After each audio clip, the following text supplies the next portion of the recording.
Hi students, welcome to PhD Jobs and Admission. This is Gauri. So in this session मैं आप सभी के साथ सेंट्रल यूनिवर्सिटी ऑफ गुजरात यहाँ पे PhD एंट्रेंस टेस्ट जो होने वाली है 2023 ईयर के लिए, उसमें जो रिसर्च मेथोडोलॉजी का सब्जेक्ट है उसके लिए मैं आज से आप सभी के लिए प्रिपरेशंस कराऊंगी.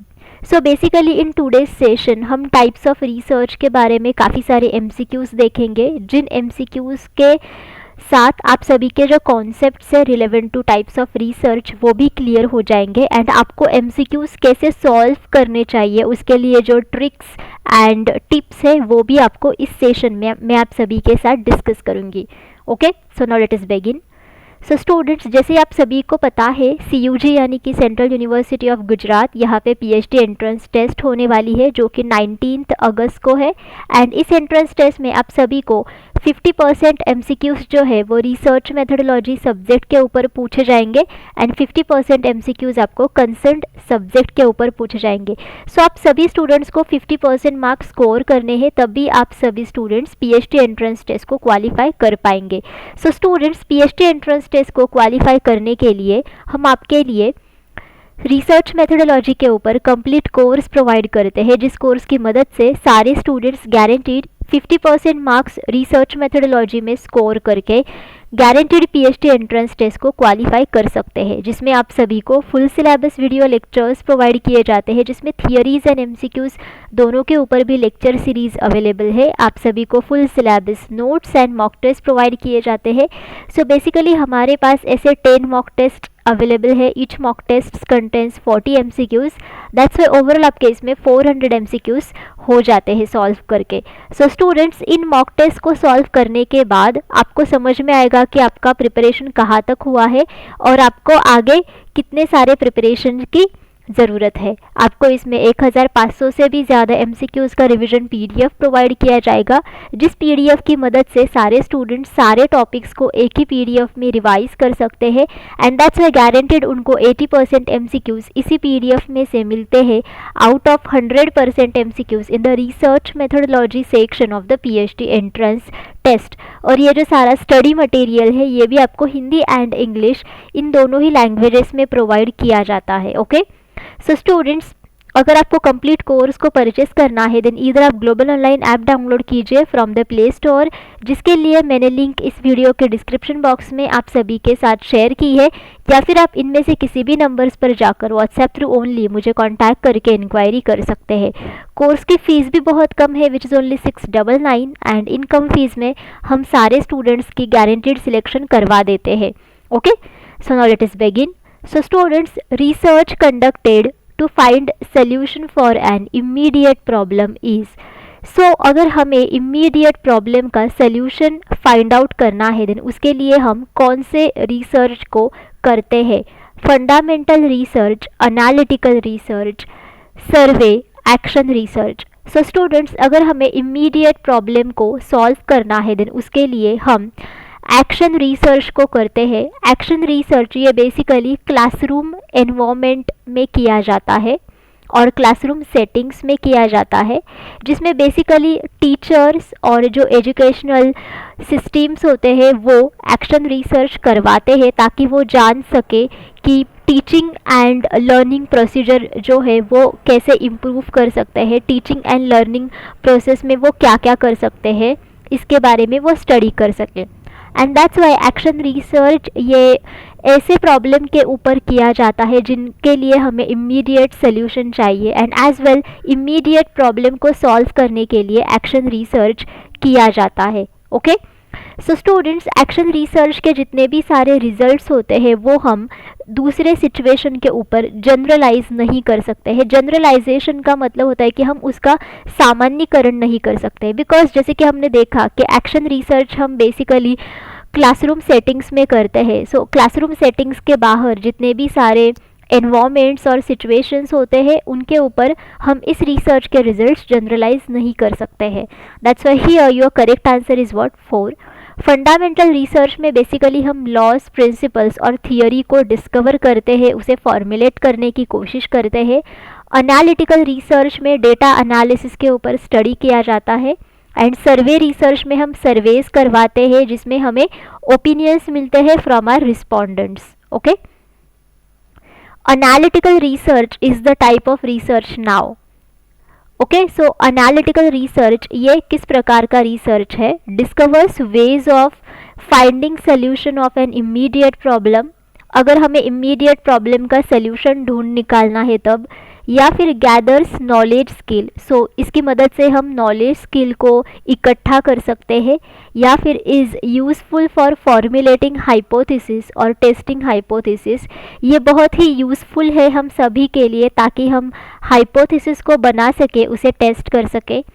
एनालाइज द फैक्ट्स और इंफॉर्मेशन ऑलरेडी अवेलेबल, जो इंफॉर्मेशन पहले से ही अवेलेबल है, जो फैक्ट्स पहले से ही अवेलेबल है, उसे एनालाइज कर सके. So as the name suggest, analytical research. So basically analytical research में जितना भी डेटा पहले से ही हमारे पास होता है उस डेटा को हम क्या करते हैं? एनालाइज करते हैं. That's why your correct answer over here should be 4, analyse the facts और information already available. So students, CUG PhD entrance test को क्वालिफाई करने के लिए हम सभी आपके लिए पेपर 2 का स्टडी मटेरियल भी प्रोवाइड करते हैं, जिस स्टडी मटेरियल की मदद से सारे स्टूडेंट्स पेपर 2 में भी अच्छे मार्क्स स्कोर करके एंट्रेंस टेस्ट को क्वालिफाई कर सकते हैं, जिसमें आपको full syllabus notes and MCQs provide किए जाते हैं. MCQs की मदद से सारे स्टूडेंट्स पेपर 2 में अच्छे मार्क्स स्कोर कर ही देते हैं, बिकॉज इसमें आप सभी को most expected MCQs and PYQs provide किए जाते हैं, जिनकी मदद से गारंटीड आप पेपर 2 में अच्छे स्कोर्स ला ही देते हो. सो स्क्रीन पर जितने भी सारे सब्जेक्ट्स मैंने मेंशन किए हैं, इन सारे सब्जेक्ट्स के ऊपर करंटली हमारे पास पेपर 2 का स्टडी मटेरियल अवेलेबल है. अगर आपको किसी और दूसरे सब्जेक्ट के लिए पेपर 2 का स्टडी मटेरियल चाहिए देन आप मुझे कमेंट करके पूछ सकते हैं. पेपर 2 स्टडी मटेरियल की फ़ीस सिर्फ 999 है, एंड इस कम फीस में हम सारे स्टूडेंट्स की गारंटीड सिलेक्शन करवा देते हैं. ओके, सो स्टूडेंट्स, ये जो स्टडी मटेरियल है ये आप सभी स्टूडेंट्स के लिए एंट्रेंस टेस्ट में तो काम आ ही जाएगा, बट अपार्ट फ्रॉम दैट आपको इंटरव्यू सेशन में भी इसकी बहुत हेल्प मिल जाएगी, बिकॉज इंटरव्यू सेशन में भी आपको रिसर्च प्रपोजल के बारे में क्वेश्चंस पूछते हैं. सो रिसर्च प्रपोजल में बेसिकली आप किसी भी टॉपिक के ऊपर आप रिसर्च करना चाहते हो उसके बारे में बोलते हो. So for that as well these notes are really very important for the concern subject. Okay, so students, to join our courses आप इनमें से किसी भी नंबर्स पर जाकर व्हाट्सएप थ्रू ओनली मुझे कॉन्टैक्ट करके इंक्वायरी कर सकते हैं. Okay, research pertaining to pure mathematics और natural laws is the example of. So now research जिसका संबंध प्योर मैथमेटिक्स और नेचुरल लॉज के साथ होता है, उस प्रकार के रिसर्च को हम क्या बोलते हैं, और इस प्रकार का रिसर्च किस रिसर्च टाइप का एग्जाम्पल है? Qualitative research, empirical research, analytical research, fundamental research. Now students, जिस रिसर्च का संबंध ये प्योर मैथमेटिक्स और नेचुरल लॉज के साथ होता है, उस रिसर्च में बेसिकली हम प्योर मैथमेटिकल थियरी और नेचुरल लॉज को फॉर्मुलेट करते हैं. यानी कि यहाँ पे हम जो लॉज और प्रिंसिपल्स होते हैं और थियरी होती है उसे फॉर्मुलेट करने की कोशिश करते हैं. सो इस प्रकार के रिसर्च टाइप को कहा जाता है fundamental research. Okay, so students, fundamental research यानी कि बेसिक रिसर्च और प्योर रिसर्च, जिसमें बेसिकली हम लॉज, प्रिंसिपल्स और थियरीज को डिस्कवर करते हैं जो कि पहले कभी भी डिस्कवर नहीं हुए थे. सो इसके लिए मैं हमेशा स्टूडेंट्स को एग्जांपल देती हूँ about Newton's laws of motion, जिसमें बेसिकली न्यूटन इन्होंने सबसे पहले लॉज ऑफ मोशन को डिस्कवर किया था एंड उन लॉज को क्या किया था? फॉर्मुलेट किया था. सो this is nothing but how what is fundamental research. That's why here your correct answer is 4, that is fundamental research. So students, बाकी के जितने भी सारे ऑप्शंस है जैसे कि क्वालिटेटिव रिसर्च, जिसमें हम क्वालिटेटिव डेटा को कलेक्ट करके उसके ऊपर रिसर्च करते हैं, एंड बेसिकली क्वालिटेटिव जो डेटा होता है वो ऐसा डेटा होता है जो कि ह्यूमन एक्सपीरियंसेस के साथ जुड़ा हुआ होता है. क्वालिटेटिव डेटा में बेसिकली टेक्स्ट फॉर्मेट में डेटा होता है और पिक्चर फॉर्मेट में डेटा होता है, जिसमें हम उस प्रकार के डेटा को एनालाइज करते हैं by various qualitative data analysis techniques. Analytical research में हम जैसे कि देखा हमने कि हमारे पास जो प्री एग्जिस्टिंग डेटा होता है उसको हम एनालाइज करते हैं। एम्पिरिकल रिसर्च यानी कि ऐसा रिसर्च जिसे अनुभविक रिसर्च बोला जाता है, यानी कि इसमें हम डेटा को ऑब्जर्व कर सकते हैं एंड जिस डेटा को हमने ऑब्जर्व किया है उस डेटा को हम स्टैटिस्टिकली मेजर भी कर सकते हैं ताकि हमें रिजल्ट्स मिल सके। So this is called as what, empirical research, जिसमें हमारे पास प्रॉपर एविडेंस होता है डेटा का एंड उसी एविडेंस के आधार पर हम रिजल्ट्स को फॉर्मुलेट करते हैं। Okay, descriptive research is the type of research that, now descriptive research ये किस प्रकार का रिसर्च टाइप है, discovers ways of finding solution of a immediate problem, gathers knowledge skill, only describe the state of affairs as it exists today, it is a fact finding research, is useful for formulating hypothesis or testing hypothesis. So students, as the name suggests, descriptive research. So descriptive research ये एक ऐसा research type है जिसमें basically जो facts पहले से ही हमारे सामने है इन अ नेचुरल सेटिंग, सो उन फैक्ट्स को हम एज इट इज़ डिस्क्राइब करते हैं। सो डिस्क्राइब करने के बाद हमारे पास जो भी कुछ डिस्क्रिप्टिव डेटा होता है उस डेटा को हम स्टैटिस्टिकली मेजर करते हैं ताकि हमें रिसर्च के रिजल्ट्स मिल सके। And that's why descriptive research ये एक ऐसा रिसर्च टाइप है जो सिर्फ डिस्क्राइब करता है जो भी कुछ स्टेट ऑफ अफेयर्स हमारे सामने हुए हैं और जो कि state of affairs natural settings में हुए हैं। And that's why this is nothing but a fact finding research. देखो, किसी भी फैक्ट में एग्जैक्टली क्या हुआ है उसे फाइंड आउट करने के लिए जो रिसर्च किया जाता है which is called as what, descriptive research. That's why here your correct answer is what, 3, that is only describe the state of affairs as it exists today, it is a fact finding research. Which one of the following is not a feature of descriptive result. Now इनमें से कौन सा descriptive result का feature नहीं है, यानी कि इनमें से कौन सा ऐसा रिजल्ट नहीं है जो आपको डिस्क्रिप्टिव रिसर्च से मिलेगा which is in descriptive format. Basically it is a fact finding inquiry, research has no control over variables, descriptive research is used for hypothesis testing, it is based on the measurement of quantity। जैसे कि हमने पहले भी question में देखा था कि descriptive research में बेसिकली हम फैक्ट्स को जानने की कोशिश करते, जो भी कुछ स्टेट ऑफ अफेयर्स हमारे सामने हुए हैं इन द नेचुरल सेटिंग उसे हम डिस्क्राइब करके हम क्या करते हैं, उस डिस्क्रिप्टिव डेटा को हम स्टैटिस्टिकली टेस्ट करके हमें रिजल्ट्स मिलते हैं। सो जैसे कि हमने देखा कि डिस्क्रिप्टिव रिसर्च की मदद से हम फैक्ट्स को फाइंड आउट कर सकते हैं, that's why it is a fact finding inquiry.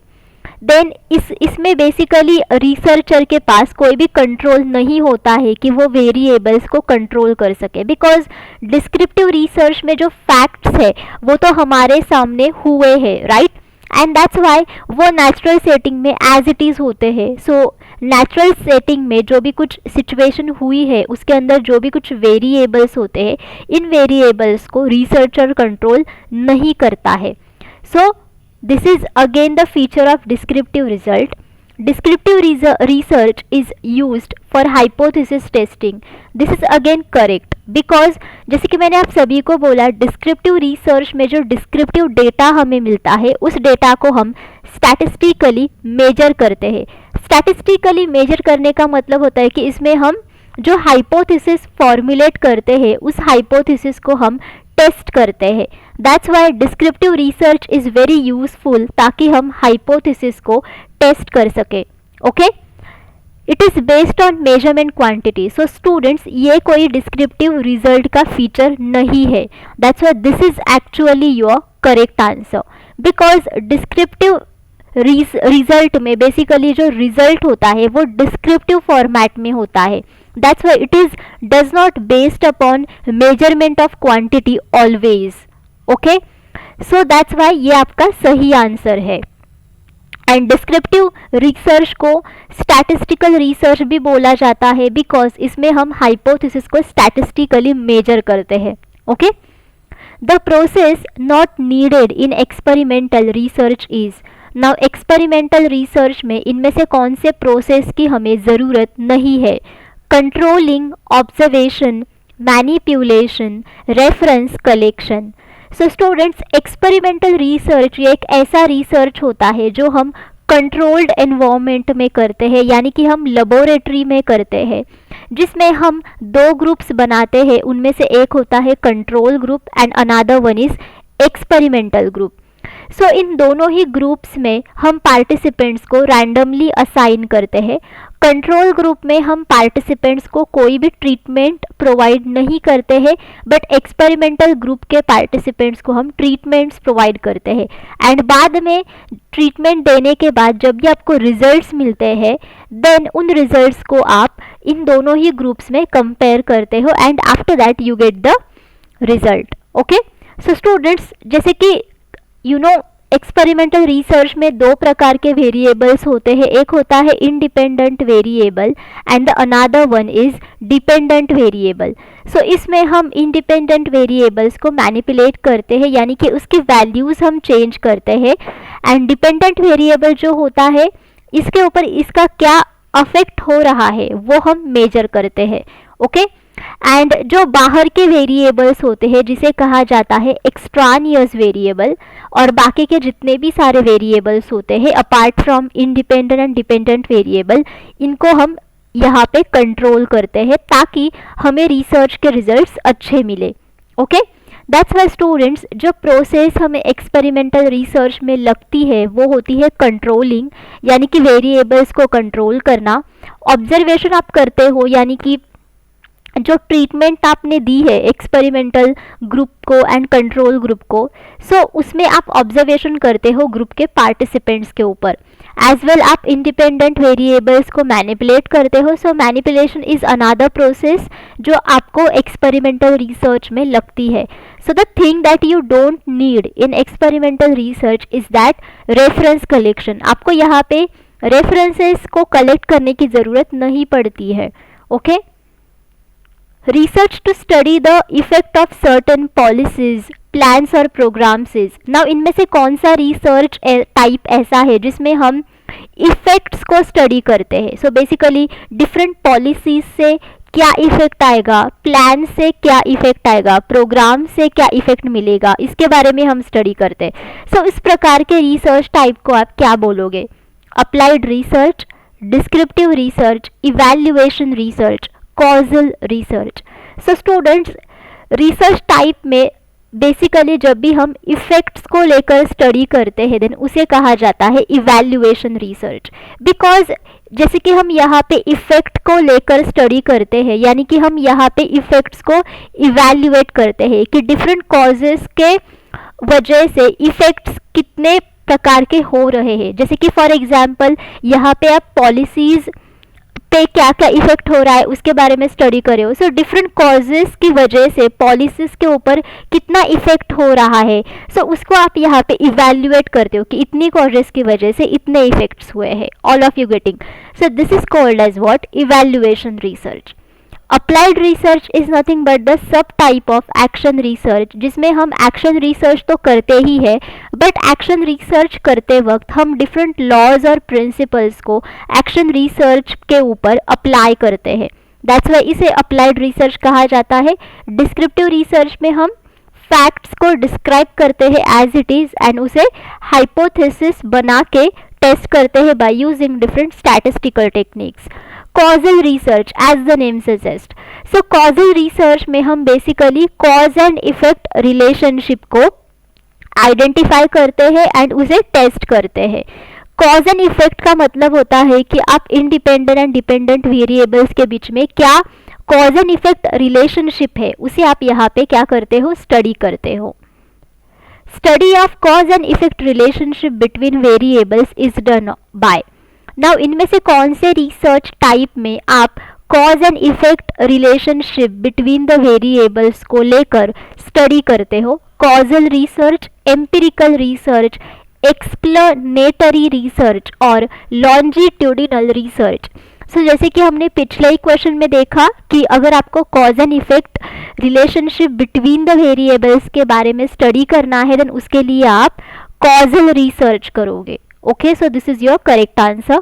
Empirical research में आप ऑब्जर्व करते हो डिफरेंट फेनोमेनल्स और पार्टिसिपेंट्स को, एंड जो डेटा आपको ऑब्जर्वेशन से मिलता है उस डेटा को आप स्टैटिस्टिकली मेजर करते हो। That's why you have the proper evidence in the empirical research, जिसके साथ आप रिजल्ट्स बना सकते हो। एक्सप्लेनेटरी रिसर्च में आप कॉज एंड इफेक्ट रिलेशनशिप जो होते हैं वेरिएबल्स के बीच में, उसे एक्सप्लेन करते हो basically.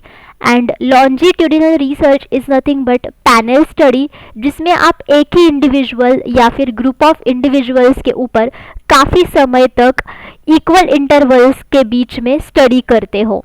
Okay, so this is your correct answer. Manipulation is always a part of. Now manipulation, ये इनमें से कौन से रिसर्च टाइप का हमेशा पार्ट होता है? Historical research, fundamental research, descriptive research, experimental research. Manipulation का मतलब होता है कि वेरिएबल को मैनिपुलेट करना, यानी कि आपको वेरिएबल को आइसोलेट करना है एंड उसकी वैल्यू आपको चेंज करनी है, जो कि हम इंडिपेंडेंट वेरिएबल के साथ हमेशा करते हैं।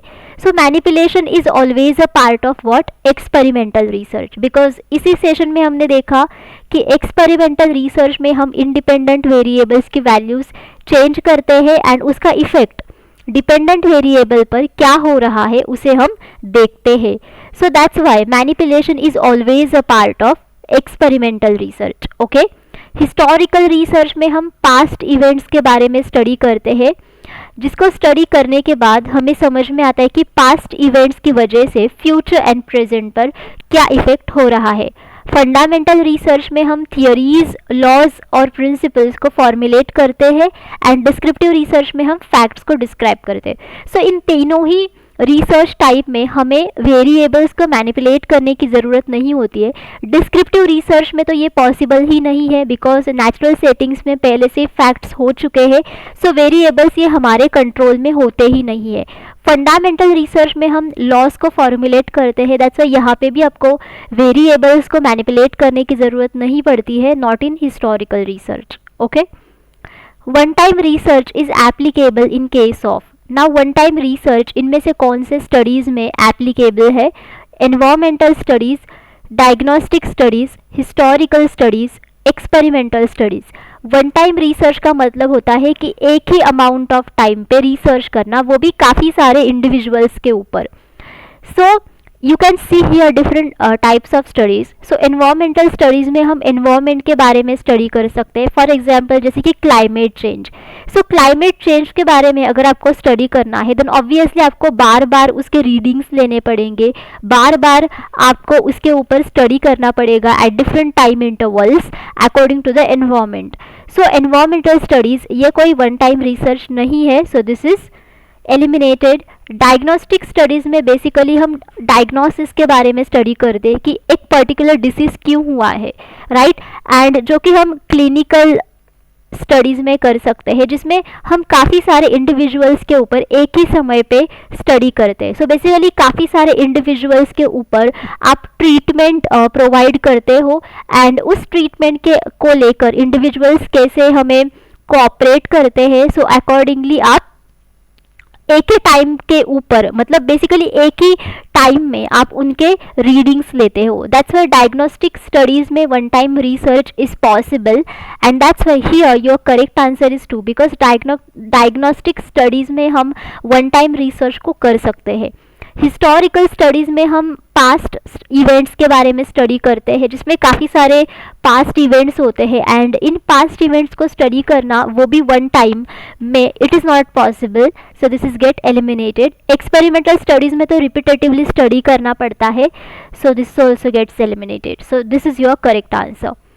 सो students, thank you for watching this session. I hope all of you understood everything, जितना भी मैंने इस सेशन में आप सभी के साथ डिस्कस किया है। But still, if you have any doubts, you can ask me in the comment box.